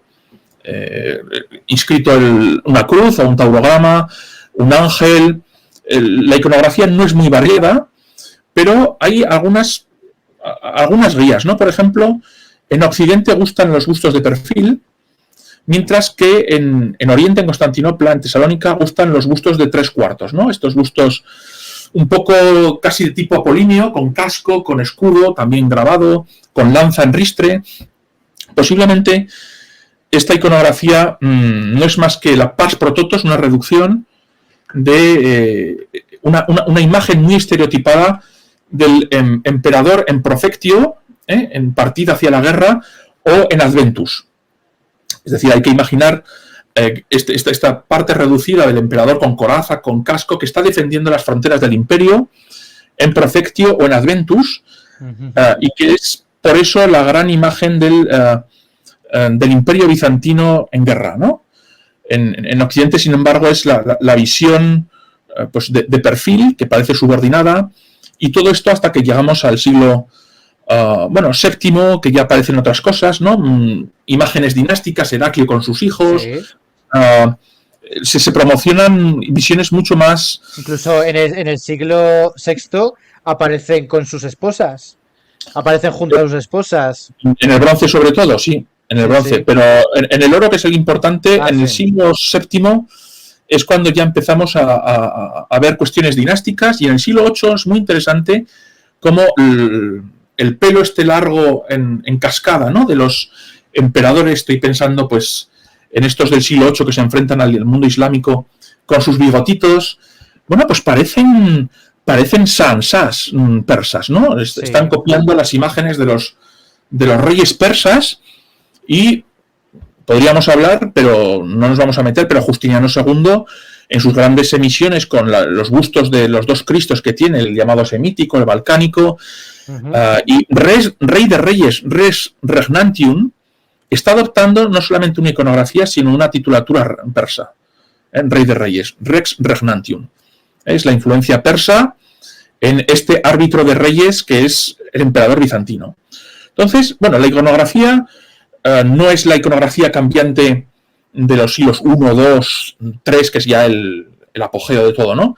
Pero merece más consideración de la que normalmente se dice, y también menos tonterías, como esto de los dos Cristos de Justiniano, que algunos dicen, es un Cristo semítico, es un Cristo balcánico. No, lo que tienes es un Cristo que parece un San Jorge porque es un santo militar, o lo que tienes es un Cristo más universal y menos militante antiislámico, ¿no? De ahí también la adopción de la cruz también es muy interesante. Posteriormente en el mundo bizantino, en zonas sobre todo en torno al Tauro y al Antitauro, para combatir al mundo árabe, los sellos, las monedas. La dinastía Isauria tiene a la cruz como gran estandarte. Sí, claro, era la gran, ¿cómo se llamaba? El tema de la iconoclastia, ¿no? La iconoclastia, de la que se ha dicho mucho, y la moneda yo creo que nos habla claramente de que la cruz, para emperadores, iconodulos e iconoclastas, es el estandarte de la guerra contra el Islam. Y por eso el siglo VIII es tan iconoclasta, que no es una cuestión puramente religiosa, que lo es, sino de la casa imperial que asume la defensa de lo que queda del imperio bizantino, ¿no? Y la cruz es el gran estandarte militar. En fin, claro. Hay muchas cosas que se pueden decir, pero ya digo, no es ese estilo narrativo imperial dinástico, salvo en algunos casos como Heraclio, que había existido en las series del siglo II, del siglo III, ¿no? Pero sí que se puede rascar y no son lo mismo unas cepas que otras. Y no, claro, es que encima a ver, a mí me gusta mucho la moneda bizantina. Evidentemente monedas de oro, pues no, ya me gustaría tener muchas, pero me tengo que conformar con las de bronce y alguna de plata. Pero sí que es verdad que son muy, muy prácticas, son monedas que te dicen exactamente, las de bronce, que te dicen exactamente el valor de esa moneda, de dónde ha sido hecha, el año de tal, o sea, el año de reinado, o sea, son monedas que te hablan, que te comunican, ¿no? Luego ya avanzamos en la época de Isauria y ya es otro rollo, ¿no? Ya no te dicen tanto. Pero en esa época, y luego las de Heraclio, ¿no? Ese reaprovechamiento de monedas anteriores, sobre todo de focas, que reacuña, ¿no? Es como que te hace una damnatio memoriae a focas, ¿no? Reacuñando que a veces ni se entiende nada, ni se ve nada. O sea, es un periodo fascinante, aunque solo en el bronce. Y luego, claro, es que los sólidos... Y los tremises, como has dicho antes, y los claro. Bueno, a ver, un tremises aún es más accesible dentro de cabe, pero ya, o los últimos, ¿no? Los Aspontrachi, los Istamenon nomisma, todos esos, aún tal, pero bueno, los sólidos, a veces, ahora, y más ahora con el oro. Pero tú fíjate que en la investigación actual hay gente que se dedica únicamente a investigar grandes numi, de estos de 40 o incluso 20, y los más pequeñitos, ¿no? Porque se supone que los grandes están vinculados a los circuitos militares y los pequeñitos no. Y entonces, pues ahí tienes a Samuel Moorhead, en el británico, que ha dedicado toda su vida, los últimos 20 años, solamente a explicar los numi pequeñitos, ¿no? Y hay otros que se dedican a los más grandes, ¿no? Pero en el siglo VI, que es la época de oro de estos bronces, ¿no? Sí. Y tenemos algunos en la costa valenciana, ¿no? En torno a Alicante, Cullera, por ahí. En los tesorillos siempre aparece moneda romana, alguna moneda bizantina por en medio, no muy bien conservada, no muchas, pero hay. En fin, es un mundo que atrae, bueno, ha sustituido, ya te digo, al siglo III o IV, cuando yo era estudiante. Ahora, si quieres estar en la pomada, lo que te dedicas es del V para adelante, integrándolo en la antigüedad. En la antigüedad, bueno, ¿por qué no? Clásica, como decía un alemán, el cristianismo también es antigüedad, y el islam también es antigüedad, al menos el primero, ¿no? Yo no trabajo para mis colegas medievalistas, me interesa muchísimo, pero el nominalismo, ¿no? De cuándo empieza, cuándo termina, me aburre soberanamente. Creo que no tiene gran recorrido, ¿no? ¿Cuándo empieza el capitalismo, el feudalismo? ¿Qué temas más rollo? O sea, O sea, que te impedía entender la historia y todo, ¿no? Y te lo siguen impidiendo. Sí, es como que necesitas esa, ¿no? Esa demarcación, ¿no? Pero realmente tampoco la necesitas, en el fondo tampoco la necesitas. Ni realmente, eso es un obstáculo. Es un obstáculo para entender las cosas. Claro. Es todo un fluido, ¿no? Claro. Y a mí no me interesa. ¿Y cuándo empieza? Pues mire, me da igual. O sea, pero yo veo. Sí, digamos que en el mapa es como, o sea, en la cronología es como que pones una cinta aislante roja y esa cinta aislante te tapa cosas importantes que a lo mejor digas, hostia, pero esto no, es que realmente no termina tan aquí o tan allá, ¿no? O sea, no te permite ver los detalles, a lo mejor. Decía un profesor español, no voy a decir el nombre, recientemente, dice, el Imperio Romano no cayó, sino que vivió en los siglos 6 y 7. No, el Imperio Romano sí que cayó. Además podemos decir cuándo y dónde y por quién. Claro que cayó. Pero otra cosa es, además del Imperio Romano, la civilización romana, el ideal de poder romano y otras cosas, ¿no? Que son diferentes.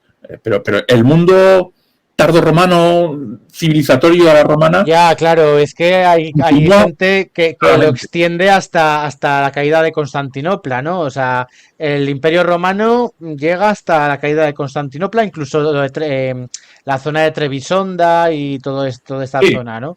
Pero claro, es que eso ya estamos en discusiones. Un ideal político, si quieres también la Tercera Roma y el Imperio Romano Germánico, que ni es romano ni es holy, ¿no? Pero que son conceptos diferentes. Una cosa es el Estado romano, otra cosa es la civilización romana, otra cosa es la manera de vivir romana en torno a las ciudades. En fin, son conceptos y realidades diferentes. Pero el siglo VI y VII, igual que hablamos de los Demetrios, Poliorquetes, Antígonos, Monoftalmos como herederos, ¿no? del imperio de Alejandro, pues estas realidades, que son mucho más complejas que simplemente merovingios, ostrogodos, hay muchos más actores, son sucesores del mundo romano, y el mundo romano sigue viviendo porque los bizantinos se llaman Hoi Romaio y los romanos, ¿no? Ellos no se llaman bizantinos, es como toda una invención francesa, sí, del 19. Sí, bueno, lo que pasa es que eso sí que nos simplifica bastante. Nos simplifica decir los bizantinos, a decir, no, mira, el Imperio Romano verdadero después del Imperio Romano Oriental, de no sé, no, nos simplifica mucho, ¿no? Decir bizantina, aunque realmente sea algo despectivo, hecho por ya menos, porque el mundo bizantino antes era considerado ese mundo de golpes para ciegos, ¿no? De decadencia, de un cristianismo beato. No, es mucho más complejo, mucho más vigoroso, mucho más interesante de todas estas caricaturas, ¿no? Que empiezan con Gibbon, en el 18, por muchas cuestiones. Él es un aristócrata inglés, ilustrado, anti-romano y antipapista. Entonces, bueno, pues hemos tenido una tradición que en parte no está superada gibboniana, aunque, bueno, pues ahí están no solamente Peter Brown, ¿no? Sino todos los defensores de la antigüedad tardía, que sigue extendiéndose su influencia y el interés que provoca en todo el mundo, salvo en algunas universidades españolas en las que está en retroceso. O sea, está en retroceso. Tuvo unos años de oro en los años 80 y 90, 2000, y ahora está en retroceso. Alucinante, pero, en fin, así es. Sí. Bueno, pues nada, Fernando. Oye, ha sido una charla interesante, compleja, porque estamos en un periodo complejo, ¿de acuerdo? O sea, que los que estéis escuchando esto, volveros a poner las partes, tal, porque de una primera pasada a lo mejor os dejáis algo, tenéis que volver para atrás, ¿de acuerdo? Es algo complejo, pero creo que hemos tocado muchos temas de la moneda, de que no todo es tan sencillo, no solo son reinos o vasallos estáticos donde haces una fotografía, no. O sea, es que un año estaban estos, pero en 10 años siguientes ya no estaban, o tal, o sea, es algo un poco más complejo, más complejo de lo que creemos, que se está estudiando, porque ya ha dicho Fernando que ahora es la moda, ¿no? Vamos a llamarlo así. La moda es esta parte, ¿no? Porque digamos que lo demás, Hombre, el siglo III también hay mucha tela de cortar aún, pero digamos que ahora ¿el qué? Que lo conocemos mejor, el siglo III, los siglos V. Fíjate que leer una leyenda de una moneda merovingia ya es un desafío. O sea, leerla simplemente. No te cuento ya catalogarla, leer lo que ponen los símbolos, o sea, esto es una corrupción de algo, es algo nuevo, es muy difícil leer una moneda merovingia. Entonces, hacer un catálogo o escribir bien, que es la parte básica, ¿no? de cualquier estudio numismático, es muy complicado.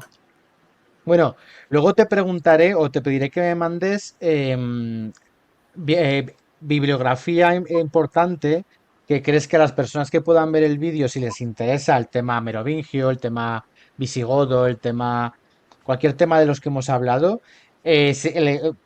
bibliografía que te pueda parecer interesante para que la gente pues pueda echar un ojo, consultar si le interesa. Me imagino estará en inglés o incluso en alemán o lo que sea, o francés, Hay de todo. pero por eso. Pero bueno, que sea interesante porque así la gente dirá, "Ah, mira, pues voy a informarme más sobre esto, sobre el mundo de los merovingios, que los hemos tocado mucho, que hemos visto que la moneda es bastante complicada, etcétera, etcétera, ¿no? Sobre los vándalos, por ejemplo, el tema de los vándalos, que también tiene que haber muchas cosas. Los No, sasánidas, tal, bueno. Y sobre el British, ¿no? Porque has dicho antes que había sobre los Numi, sobre los Numi, que hay una persona que se especializa en ellos, incluso de las denominaciones más grandes, ¿no? Lo que conocemos como los Follies, los medio Follies, todas estas cosas. Pues un poco de bibliografía te lo pediré, ¿eh? Si puedes, me lo proporcionas y lo que puedas, ¿de acuerdo? Yo lo pondré en los comentarios, ¿de acuerdo? Y oye, y te invito, Fernando, a que en un siguiente programa hablemos sobre los sellos, ¿vale? sí, Porque hay mucha gente que pregunta sobre sellos y la gente y no tenemos, a ver, sí, hay gente que sí que sabe, pero no tenemos en general la gente ni idea porque en España eso no, ¿vale? Primero que son bizantinos en general. Y luego, pues que España en la órbita bizantina, pues no mucho tampoco ha no, estado. no. Entonces, claro, pero eso es un tema que yo creo que no se ha tocado prácticamente nada en divulgación de YouTube, ¿vale? Entonces, eso lo podemos tocar porque es un tema muy Sí, interesante y entre con otras cosas, gusto. y ya te Cuando invitaré a quieras. ello dentro de un tiempo y hablamos sobre eso, ¿de acuerdo? Pues perfecto, Diego, cuando quieras. Comparto tu pasión, para mí es mi nueva frontera. Llevo ya unos añitos intentándome iniciar. Aún me considero amateur, porque es, en fin, un mundo complejísimo y bueno, hay que dedicarle mucho tiempo, ¿eh? Como Sí, todo, sí, sí, sí, sí, pero sí, los siguientes aún más. claro. Bueno, pues nada, Fernando, oye, un placer, muchas gracias por acudir. A ver, A ti, Jesús, por llamarme y por hablar conmigo. nada, oye, siempre es un placer, porque además con gente que se expresa bien, que habla bien, que tiene las cosas claras, que sabe tanto, pues hombre, siempre, Bueno, siempre es un placer. claras, ya me gustaría tener Bueno, las claras. ya, bueno, pues bueno, si tuvieras las cosas claras, ya te aburriría y pasarías a otra cosa, eso desde También, luego. Pero bueno, pues lo dicho, ¿no? Que muchas gracias. Si quieres decir alguna cosa, pues despedir el programa, pues todo tuyo. no, simplemente que gracias a ti y que continúes con esta labor. Como déjame citar a otro historiador estadounidense que dice que los principales investigadores no están necesariamente en las universidades. Yo estoy en la Bueno, universidad, pero los principales investigadores, los que hacen avanzar las cuestiones, por tiempo, por también tener la mente bien estructurada. El profesor tiende a simplificar y a veces no te voy a decir a falsificar, pero yo a veces digo, uy, ¿qué estoy diciendo? Resumiendo, claro. Así que la principal investigación está fuera de la universidad muchas veces. y en parte también en este campo de la numismática, que por ahora es un campo democrático en el que hay mucha gente que, bueno, pues puede aprender, puede incluso tener disponibilidad hay mucha documentación escrita, hay mucho escrito y hay muchas cosas que no están escritas. Bueno, pues ahí tiene campos. Lo único que necesita es a lo mejor pues herramientas de cómo hacer un trabajo académico, cómo cómo elaborar esto, cómo, ¿sabes? A lo mejor las dificultades que puede encontrar alguien que no está en un entorno universitario como tú, ¿no? Bueno, Pero, hoy en Internet se consiguen muchas cosas y luego siempre he dicho que lo fundamental es el sentido común. ¿Ah? Que no todo el mundo lo tiene, porque el que sea común no quiere decir que sea tan común como podríamos esperar, ¿no? Pero es tiempo, sentido común y luego la numismática no es alambicada. O sea, hay cosas que no puedes encontrar, no puedes preguntar cosas que no vas a encontrar, ¿no? Tiene un mensaje muy directo, muy concentrado y, bueno, a veces sorprende, ¿no? Porque estamos preguntándole algo que no va a responder simplemente porque no estamos poniéndolas en contexto.